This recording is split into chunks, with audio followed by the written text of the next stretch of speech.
Morning guys. അപ്പോൾ welcome back to Kunjatta vlogs. അപ്പോൾ നമ്മൾ ഇന്ന് വന്നിരിക്കുന്ന ഒരു ന്യൂ വീഡിയോ ആയിട്ടാണ്. ഞാൻ എൻ്റെ വീട്ടിൽ വന്നിട്ടുണ്ടായിരുന്നു. നമ്മൾ ശനിയാഴ്ച ഒരു ഈവനിങ് ടൈം ഇപ്പോൾ വന്നു.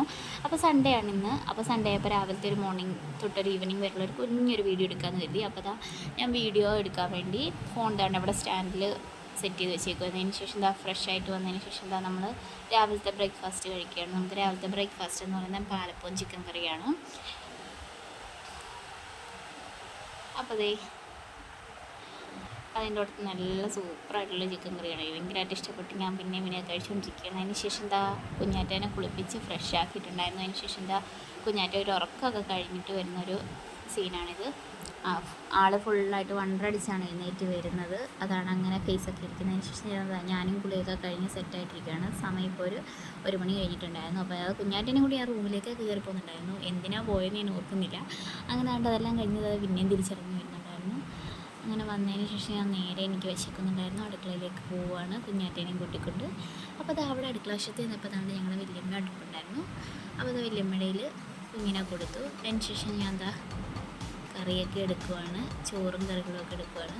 കുഞ്ഞാറ്റയ്ക്ക് ഇപ്പോൾ വേണ്ടാത്തതുകൊണ്ട് നമ്മൾ കുഞ്ഞാറ്റയ്ക്ക് ഞാൻ കഴിച്ച് കഴിഞ്ഞിട്ട് കൊടുക്കാമെന്ന് കരുതി. അപ്പോൾ അവരവിടെ ഇരിപ്പുണ്ടായിരുന്നു. അനിയത്തി എല്ലാവരും ഇവിടെ ഇരിപ്പുണ്ടായിരുന്നു. അതിനുശേഷം ഞാൻ കുറച്ച് കറികളും കാര്യങ്ങളൊക്കെ എടുക്കുകയാണ്. നമുക്ക് ബീട്രൂട്ട് തോരനും ചിക്കൻ കറിയും മോരുമാണ് നമുക്ക് ഇന്നത്തെ ഒരു ലഞ്ച് എന്ന് പറയുന്നത്. അപ്പം നിങ്ങൾക്ക് എന്താണെന്നൊന്ന് കമൻറ്റ് ചെയ്യണേ. അപ്പോൾ നമ്മളത് കഴിക്കുകയാണ്. അതിനുശേഷം ഞങ്ങൾ ഇന്ന് ഈവനിങ് നമ്മൾ വീട്ടിൽ പോവുകയാണ്. അതിന് മുന്നായിട്ടുള്ള കുറച്ച് വീഡിയോസ് ഒന്ന് എടുത്താൽ കൊള്ളാമെന്നുണ്ട്. അപ്പോൾ കുഞ്ഞാറ്റയും വല്യമ്മയും കൂടെ വാതിക്കിരുന്ന് കളിക്കുകയും പറയുകയൊക്കെ ചെയ്യുന്നുണ്ട്. എന്തൊക്കെയോ രണ്ടുപേരോടെ കിടന്ന് പറയുന്നുണ്ട്. ആൾ ഓൾറെഡി നേരത്തെ ഇവിടെ വരുമ്പോഴത്തേക്കും എല്ലാവരുമായിട്ട് അങ്ങനെ പെട്ടെന്ന് ഇണങ്ങത്തൊന്നുമില്ലായിരുന്നു. ഇപ്പോൾ പക്ഷേ എല്ലാവരുമായിട്ട് ഇണങ്ങി. അതിന് ശേഷം അമ്മ കുറച്ച് നാരങ്ങയൊക്കെ അച്ചാറിടാനായിട്ടുള്ള സെറ്റ് ചെയ്ത് വെച്ചിട്ടുണ്ടായിരുന്നു. പിന്നെ അതിന് ശേഷം കുഞ്ഞാറ്റയ്ക്ക് ഞാൻ കുറച്ച് ഫുഡ് കൊടുക്കാമെന്ന് കുട്ടി പാത്രത്തിനകത്ത് കുഞ്ഞാറ്റയ്ക്ക് വെച്ചിട്ട് ബീട്രൂട്ട് തോരനും മോര് കാച്ചിയതും കൊടുത്തിട്ടുണ്ടായിരുന്നു. അത് കുഞ്ഞാറ്റയ്ക്ക് കൊടുത്തു.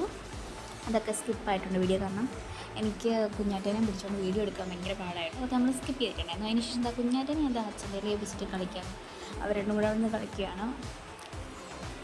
അതിനുശേഷം സെറ്റിയിലൊക്കെ വന്നിരുന്ന് കളിക്കുന്നുണ്ട്. ദേഹത്ത് പിടിച്ച്. കുഞ്ഞാറ്റ ഓൾറെഡി ഇച്ചിരി ഉപദ്രവകാരിയും കൂടിയാണ്. പക്ഷേ അവർ തമ്മിൽ ഭയങ്കര കളിയും കാര്യങ്ങളൊക്കെ ആയിട്ടുണ്ട്. അങ്ങനെ അതെല്ലാം കഴിഞ്ഞപ്പോൾ ഒരു 3 മണി 4 ആയപ്പോഴത്തേക്കും കുഞ്ഞാറ്റ ഒരു ഉറക്കം കഴിഞ്ഞ് വീണ്ടും വന്നപ്പോൾ വല്യമ്മയായിട്ട് അവിടെ നിന്ന് കൈകൊട്ടിക്കളയും. ഞങ്ങളുടെ ഒരു കസിൻ അനിയത്തി വേണമെങ്കിൽ പറയാം, കിങ്ങിണി എന്നാണ് ആളുടെ പേര്. അവരുമായിട്ട് നന്നായിട്ട് കളിയും കാര്യങ്ങളൊക്കെ. അതിന് ശേഷം ഒരു ഈവനിങ് ടൈം ആയപ്പോഴത്തേക്കും നമുക്കിന്ന് രാവിലെ തന്നെ സെയിം ഫുഡാണ്. പാലപ്പവും ചിക്കൻ കറി ഉണ്ടായിരുന്നു. അതെല്ലാം കൂടെ കൂട്ടി ഒരു കഴിപ്പെല്ലാം കഴിഞ്ഞപ്പോഴത്തേക്കും അമ്മ ആ സമയത്ത് ചായ ഇടുന്നുണ്ടായിരുന്നു. കുഞ്ഞാറ്റത് അമ്മയുടെ കയ്യിൽ ഇരിപ്പുണ്ടായിരുന്നു. കുഞ്ഞാറ്റയ്ക്ക് ഓൾറെഡി ജോലി ചെയ്യുമ്പം എല്ലാവരും കൈ കറിക്കാൻ ഭയങ്കര ഇഷ്ടം കേട്ടോ. അങ്ങനെ അവർ ചായയൊക്കെ എടുത്ത് നമുക്ക് വെച്ചു. ഞാൻ അമ്മയ്ക്ക് ഒരു ഗ്ലാസ് കൊടുത്തു. പിന്നെ ഞാനും എടുത്തു. അതിന് ശേഷം ചേട്ടൻ വന്നപ്പോൾ നമുക്ക് പപ്സ് കൊണ്ടുവന്നിട്ടുണ്ടായിരുന്നു. അപ്പോൾ ചായയും പപ്സും കൂടെ ചേട്ടനെ കൊണ്ട് കൊടുത്തിട്ടുണ്ടായിരുന്നു. അതിന് ശേഷം അവരത് കഴിക്കുകയും ചെയ്തു. പിന്നെ ചേട്ടൻ വന്നപ്പോൾ ചപ്പാത്തി ഉണ്ടാക്കി ചിക്കൻ കറിയായിട്ട് കൊടുത്തു. അങ്ങനെ അതും കഴിച്ച് ഞങ്ങൾ അവിടുന്ന് വൈകുന്നേരം ആയപ്പോൾ സന്ധ്യയോടുകൂടി ഞങ്ങൾ ടാറ്റാ ബൈ ബൈ പറഞ്ഞ് പോകണം. അപ്പോൾ അവിടെ വീഡിയോ കണ്ടാൽ എല്ലാവരും മറക്കാതെ സബ്സ്ക്രൈബ് ചെയ്യുക.